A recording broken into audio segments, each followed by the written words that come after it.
As many of you already know, the events that have occurred over the past week in this country, and what's going on in this country isn't just the event. It's a significant event because it's been a problem in this country for 400 years now. It's a problem that remains a big issue in this country, and I want things to change. And I'm not the only one. Millions but millions of people around the country, probably even more, want things to change.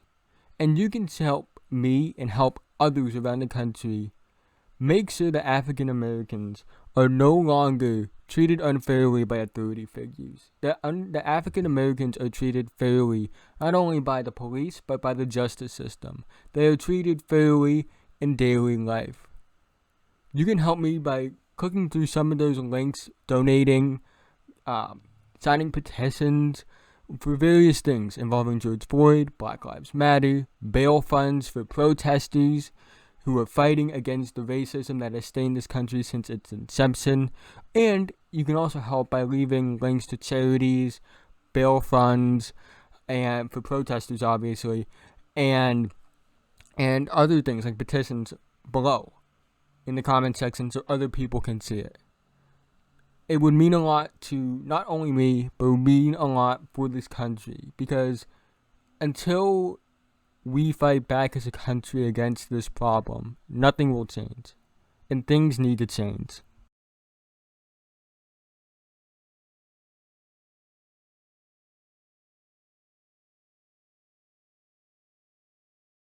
Before we get into today's video, if you're new and you like what you see, feel free to like and subscribe. I make videos about basketball, NBA, high school, college, all levels of basketball. I'll make a video on it.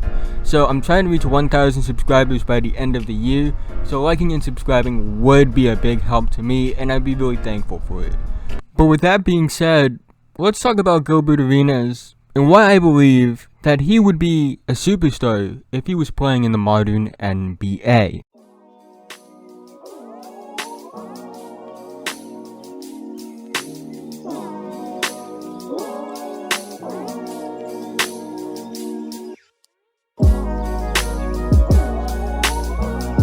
Now, I know what Gilbert Arenas is known for. It's kind of obvious. It's been around for a while.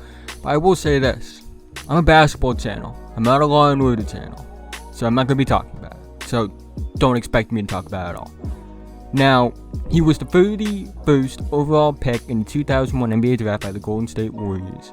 He played 2 seasons with the Warriors, 8 with the Wizards, 1 with the Magic, and 1 with the Grizzlies before retirement. He's a 3-time All-Star. He was named to the All-NBA second team once, All-NBA third team twice, and was the 2003 Most Improved Player. For his career, he averages 20.7 points a game, 3.9 rebounds a game, 5.3 assists per game on 42.1% field goal shooting, 35.1 3-point percentage, and 80.3 from the line. During a 3-year stretch where he was an All-Star, he averaged 27.7 points per game, 4.3 rebounds per game, 5.7 assists per game, shot 43.2% from the field, 36.1% from the line, on 7.2 attempts, which is significant, and 82.6% from the line on 9.2 attempts. So basically, he was the James Harden of his time because of the amount of 3-pointers he took, the fact that he got to the line a lot, he was scoring a lot of points, he was a guard. Except James Harden's a lot bigger, and Gilbert Arenas was. Gilbert Arenas was 6'3", 191. James Harden's like 6'5", 220. So, yeah, there's a bit of a size difference. But I do think there's some more play styles. Gilbert Arenas was an amazing scorer for his time. He had a 60-point game against Kobe Bryant, which I somehow found footage of that game. It was really fun to watch them just go back and forth because Kobe had 45, Gilbert at 60. It was just a really fun game to watch. And I believe he would be a star in the NBA today. I think he would be one of the 10 best players in the league. Gilbert Arenas would, in my opinion, be what James Harden is in the league. And I think he probably would be, probably around that 9th spot for the top 10 players in 2020 right now. And again, a lot of that had to do with, he was taking 7.2 3-point attempts in the early 2000s. And that is, not something that was normal back then. People weren't taking that many 3-pointers back then. They were taking 3-pointers, obviously, but 7.2 attempts per game wasn't something that you really saw outside of like the elite guys like Ray Allen.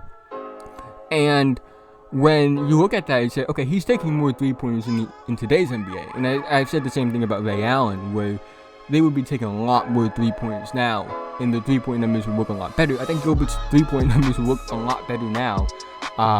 Today, I think he's taking closer to 10, 11 3-pointers a night. I think his free throw numbers stay around the same. Maybe a little higher, maybe to 10, 11, but what he was doing at 9.2, I think that's reasonable. I think he would be more efficient. I think he would be a better field goal percentage shooter. And the thing is, I wouldn't say he necessarily was quote-unquote inefficient because he shot under 45% from the field. If you look at the true shooting numbers, he shoots around 56 to 58% true shooting when you look at it, which is really good during that 3-year All-Star stretch. For his career, he's 54.7 true shooting percentage, which is good for a guard that's taking a lot of shots. And again, during that 3-year All-Star stretch, he had at least 56.5% true shooting percentage, at his best 58.1% true shooting percentage. So again, I think that true shooting percentage is a better indicator than regular field goal percentage, but I tend to like to mention the regular field goal percentage before, but I do think though that if he's shooting like 57% true shooting percentage as an All-Star in the early 2000s and the early to mid 2000s, I think that he's easily 60% true shooting percentage in the modern NBA with modern spacing and the spacing everyone has now. I also think he's closer to like 47, 48 regular field goal percentage as well. I think he'd be a lot more efficient now than he was back then. And we're talking about what he did off the court, because this isn't a Law and Order channel, but I do think in the modern NBA, I will mention that he probably doesn't have that situation in the modern NBA, considering the contracts are bigger, and I just don't think that would be allowed. Like, I don't think there would be a situation where this would be allowed to happen, or this would happen today. But to get back to his basketball skills, again, he was just such an explosive scorer to watch. He was really fun to watch. He's someone that I was able to watch. Like I was as diehard of a basketball fan now, and I was able to watch him play. Because when I watched him play, I wasn't really a diehard fan. Again, it's an explosive scorer. Again, the James Harden before the James Harden type thing is real. And again, I think Gilbert Arenas isn't just a really good player in the modern NBA. I think he'd be a superstar. I think he'd be one of the 10 best players in the league. I think he'd be close to a guy that you could build a contender around.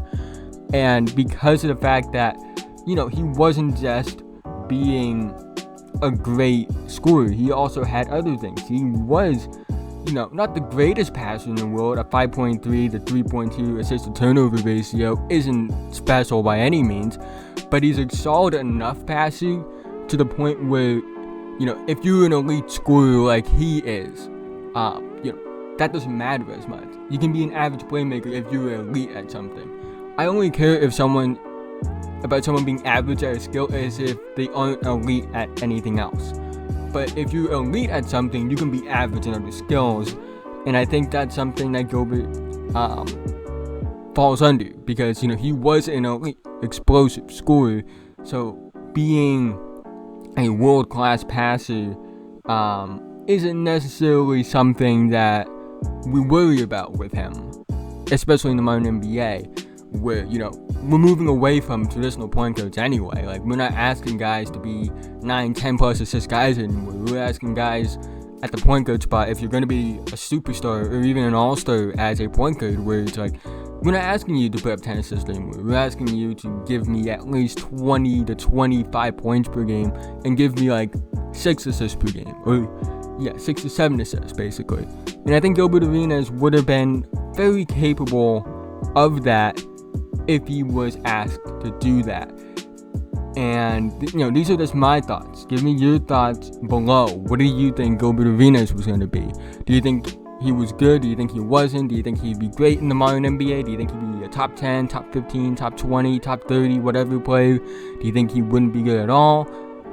And just leave that below. I would love to see some feedback in the comment section. If you made it to this point in the video, thank you so much. It means so much to me, guys. You guys don't understand.